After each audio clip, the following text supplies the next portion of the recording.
Hi, I'm Deborah Nell and I'm here with Marisha for another jam session. She's a property professional and has a lot of knowledge. And the hot topic at the moment is the repo rate. It is going to affect sales and it is going to affect the property market. So what are the trends at the moment? What is the way forward? Yeah, I must say we were hoping there won't be another one this year, and it happened yesterday, so everyone is asking this question. What I can say to you is that from the beginning of this year, we definitely have seen a flattening of sales. We experienced a bit of a renaissance for the past 2 years after COVID time. People were keen to buy houses, either to upsize or downsize. This year we have seen across the board a lot less sales. I think the Western Cape is the only place that is still experiencing a growth. Gauteng is quite flat, KZN is even worse than flat, as well as Eastern Cape. What I think is going to happen now is a lot of people that were on the fence whether to buy or rent are going to still hold before they decide to buy, and they will probably choose to rent for another year or two. Yeah. So if you have a property or are looking for a property and finding the financial crush a little hectic at the moment, is rental a good option? What would your advice be to somebody who is selling and maybe finding it difficult? So we always have the same advice in terms of pricing right, but now more so than ever, this is so crucial, because if you are going to price within what the market is able to handle for the current interest rate situation and the current buying situation, then your property should still sell within 3 to 6 months, which is the ideal situation. What we find with sellers is often they want to price 10 to even 20% above market value, with the idea that then there will be negotiation in place.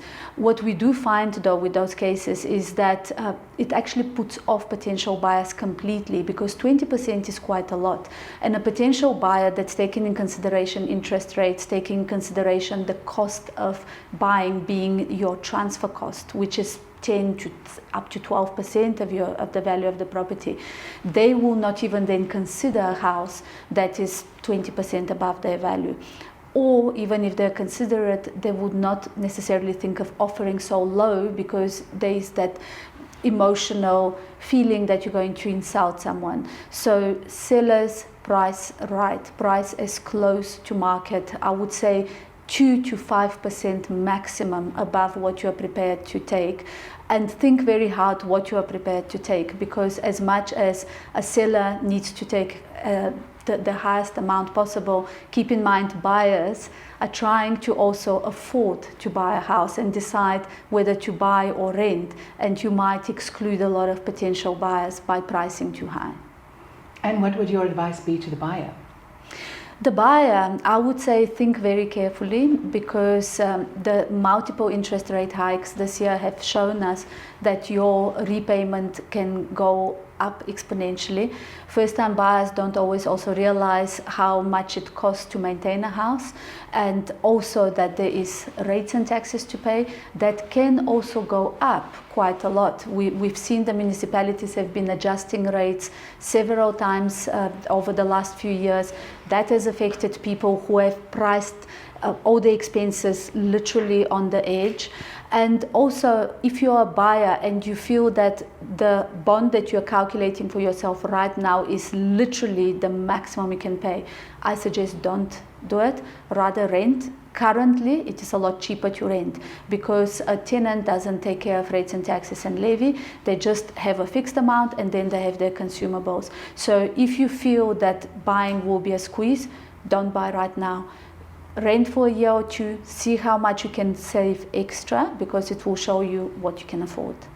And as a seller, instead of selling, is rental a possibility? Is it worthwhile? Oh, absolutely. And I've been advising this to a lot of my sellers lately. In fact, as far as yesterday, we had a seller who has been battling with their house, even though it is priced right, it is in the luxury market. So luxury properties traditionally 12 months, sometimes 24 months to sell. He cannot afford to hold on any longer.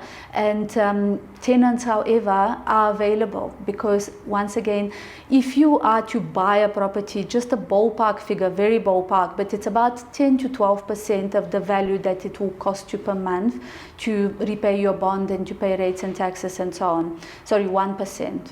Let me say this again, we're going to delete this. If you are to buy a property, about 1% of the value per month will be your costs. So on a luxury property of, call it 10 million rand, you're looking at about 100,000 in bond repayments and so on. That's a lot of money.